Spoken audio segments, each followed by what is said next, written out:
Aunty नमस्ते। आओ बेटा आओ, नमस्ते नमस्ते। आंटी ये ना रिया को दे देना, ये नोट्स है। तुम ही रख दो उसके रूम में जा करके, सारा सामान उसका वहीं रहता है पढ़ाई का, उसी के रूम में रख दो।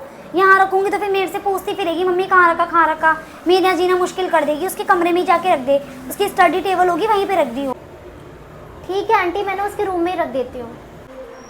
आंटी आपने रिया को पर्सनल रूम दे रखा है। ले बेटा पानी तो पी ले कम से कम। Thank you aunty. हाँ बेटा बड़ी क्लास है, पढ़ाई के लिए तो देना ही पड़ रहा है ना बच्चों को, क्या करें। यार आंटी आप कितना कुछ करती हो उसके लिए, personal phone, personal room.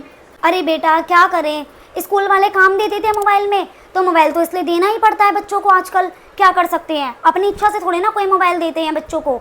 School वाले ही आजकल ऐसे हो रहे, सारे काम तो आए दिन मोबाइल में आते हैं उसके, इसलिए पर्सनल रूम देना पड़ा। वरना हम सब तो एक कमरे में रहते हैं और वो अकेले इसी कमरे में रहती है, सिर्फ पढ़ सके इसलिए। आंटी कौन सा काम, मैम कोई काम नहीं देती मोबाइल में।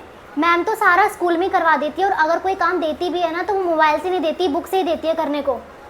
और आंटी कोई डिस्टर्ब नहीं होता पढ़ाई में, हम सबके पास तो आंटी एक ही रूम है और हम उसी में पढ़ाई करते हैं।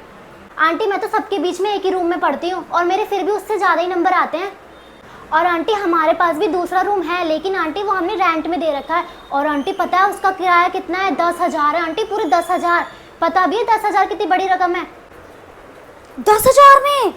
सही है बेटा, बैठे बैठा 10,000 रुपये आ रहे हैं, सही कह रही, तो कोई कम रकम थोड़े ना है। 10,000 कमाने में इंसान को सुबह से शाम हो जाती है।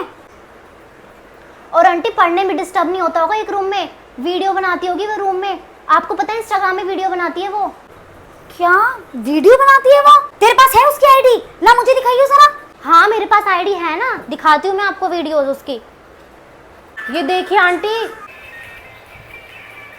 ऐसे ऐसे काम करती हूँ, पढ़ती थोड़ी ना होगी आंटी। हे भगवान, ये लड़की तो पूरे रिश्तेदारी में मुंह दिखाने लायक नहीं छोड़ेगी। मुझसे कहती है मम्मी मेरे कमरे में ना दरवाजा खटखटा के आना, ऐसी मत आ जाना, मुझे पढ़ाई में डिस्टर्ब होता है। हे भगवान, मैं तो इस भरोसे होती हूँ कि मेरी लड़की पढ़ रही है, मैं तो खुश होती हूँ कि मेरी लड़की कितनी मेहनत कर रही है। ये बंद करने कमरे में ये काम करती है, कमरा बंद करके वीडियो बनाती है। भगवान कैसी लड़की हो रही है। बेटा भला हो तेरा, तूने जो आज मेरी आंखें खोल दी। मुझे नहीं पता था मेरी लड़की ऐसी है। आज मैं इस कमरे को किराए पे चढ़ाती हूँ, अभी चढ़ाती हूँ इस कमरे में को किराए पे। कम से कम महीने का मेरे पास 10,000 रुपये तो आएगा। 10 महीने के मेरे पास 1 लाख रुपए इकट्ठा हो जाएंगे। और ये बस इसको बर्बाद कर रही है, पढ़ाई में जो पैसा लग रहा है वो भी बर्बाद, और किराए में नहीं चढ़ा पा रही इसकी पढ़ाई के बहाने की वजह से वो बर्बाद। आज इसके पापा से बात करती हूँ, किराएदार ढूंढ के आएंगे। हाँ जी, एक किराएदार ढूंढ लेना। हाँ तुम्हारी बेटी का ही कमरा किराए पे चढ़ाना है मुझे। क्यों हुआ क्या हुआ ये आके बताऊंगी, बस किराएदार ढूंढ के लाना। अच्छा ठीक है आंटी मैं चलती हूँ। आजा आजा, स्टॉक लगा के।